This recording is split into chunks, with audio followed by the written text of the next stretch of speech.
श्रद्धा murder case में सबसे बड़ा दावा किया गया है। श्रद्धा के दोस्त गॉडविन का दावा हुआ है। श्रद्धा के पास आफताब के खिलाफ सबूत थे। श्रद्धा के फोन में वीडियो सबूत थे। शायद आफताब के हाथ वीडियो लग चुका था। उस वीडियो से श्रद्धा खुद को बचा सकती है।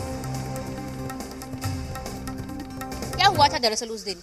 ये बात है नवंबर 2020 का, जब श्रद्धा एक थाने के मल्टीनेशनल कंपनी में काम करती थी। तो उस दिन उनका झगड़ा हुआ था आफताब के साथ, फिजिकल वायलेंस हुआ था और उनका गला दबाने की कोशिश की गई थी, जिसकी वजह से इमीडिएटली वो अपने आप को वो घर से छुड़ा के भाग के आई थी। इमीडिएटली उनको हेल्प चाहिए था और उनके पास कोई फ्रेंड या फैमिली मेम्बर नहीं होने के कारण उन्होंने इमीडिएटली अपने ऑफिस में फ़ोन किया था।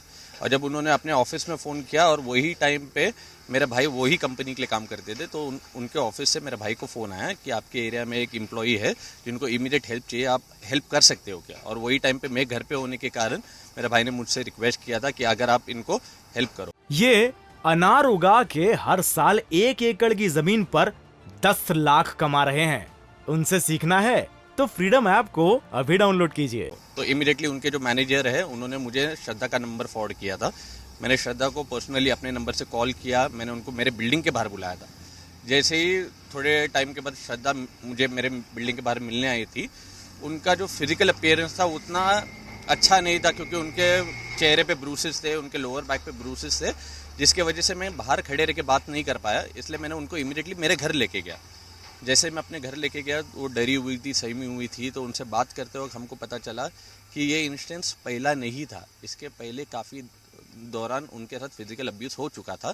वही दोपहर और शाम के बीच में मैं उनको पुलिस स्टेशन लेके गया था, जहाँ की उन्होंने पूरा ये जो इंसिडेंट हुआ है पुलिस को नरेट किया और राइटिंग में भी उन्होंने अपना स्टेटमेंट दिया था, जिसका एक कॉपी हमारे पास दिया गया था श्रद्धा के पास। इवेंचुअली फिर वहाँ से निकलने के बाद हमने श्रद्धा को पूछा था कि आप घर जा रहे हो या क्या, तो उन्होंने बोला मुझे घर नहीं जाना क्योंकि मुझे बहुत डर लग रहा है। तो फिर मैं अपने घर लेके आया था उनको। जैसे मैं अपने घर लेके आया, फिर हम थोड़ा बात करने लगे। उसके दौरान उसने मुझे आफताब का बिहेवियर बताया कि वो ड्रग्स से मतलब एडिक्टेड है। वो बीच बीच में मतलब आधी रात को भी उनके घर पे मतलब कोई आते ड्रग्स लेने के लिए। और इनफैक्ट उन्होंने एक टर्म यूज़ किया था कि वो ब्राउनी बेचता है, जो मुझे वो टाइम पे समझ नहीं आया, क्योंकि मैं मतलब मुझे वो terms day to day life में यूज़ नहीं होता, इसलिए मुझे समझ नहीं आया। मगर जैसे उन्होंने बोला, बाद में उन्होंने बताया कि मुझे ये मतलब काफ़ी दौरान हो चुका है, मगर अभी ये टॉलरेंस लेवल उनका ख़त्म हो चुका था। उसका ये कहना था कि जब भी झगड़ा होता है उनके बीच में या उसके पहले कितने भी बार झगड़ा हुआ है, ये फाइट में सबसे इम्पोर्टेंट रोल है उसके मम्मी डैडी का। क्योंकि आफताब क्या करता है, अपने मम्मी डैडी को बोलता है कि श्रद्धा को कॉल करिए, और फिर उसके मम्मी डैडी उसको कॉल करके बोलते हैं कि आप अगर छोड़ के जाओगे तो ये पागल हो जाएगा, ये अपने आप को मार देगा, तुम्हारी शादी होने वाली है। और वो उस रात भी वही हुआ था, क्योंकि मेरे सामने उन्होंने श्रद्धा ने उनके मम्मी डैडी का फ़ोन आंसर किया था और वही रात को उनको वसे वेश वाले घर पे उनको बुलाया गया था। कि उसके मम्मी डैडी का वही कहना है कि अगर आप छोड़ के जाओगे सुधरेगा नहीं, तुम्हारे साथ ही इसका लॉन्ग टर्म रिलेशनशिप चल रहा है, अभी शादी की बात भी चल रही है, तो तुम ही हो जो इसको ये चीज़ से सुधार सकती हो।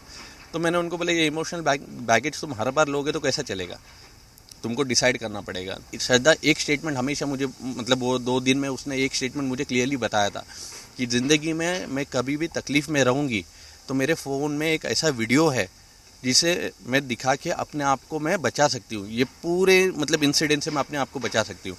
अभी ये फ़ोन उसका गवर्नमेंट के पास है, क्राइम ब्रांच के पास है, पुलिस के पास है। ये मैं किसी के बाद भी अगर ये फ़ोन होगा, मैं रिक्वेस्ट करूँगा कि वो फ़ोन को रिकवर करके अगर उसमें वो वीडियो है तो उससे ज़्यादा चीज़ खुलासा होगा कि आफताब का बिहेवियर कैसा था और इनके ड्रग्स के जो हैबिट थे वो काफ़ी फ्रीक्वेंट थे, तो ये सब एविडेंसेस मिल सकते हैं। देखिए, आफताब का जो बिहेवियर था वो चाहता था श्रद्धा सबसे डिस्कनेक्ट हो जाए, हालांकि वो अपने फैमिली से भी डिस्कनेक्टेड थी। और वो सिचुएशन में अगर वो अपने फैमिली को फ़ोन नहीं कर रही और ऑफिस में फ़ोन कर रही, इसका मानना ये है कि उसका फैमिली बॉन्डिंग भी जो है ख़त्म हो चुका था श्रद्धा का। अभी यही दौरान उनको श्रद्धा को आफताब के मम्मी डैडी में अपने मम्मी डैडी नज़र आ रहे थे, और जिसका एडवांटेज आफताब के मम्मी डैडी ने बहुत अच्छे से यूज़ किया है, क्योंकि हर फाइट के दौरान वो यही बोलते थे, आप घर आओ, हम बैठ के सुलह कर लेंगे, आपका शादी होने वाला है, आप उसको सुधार सकते हो।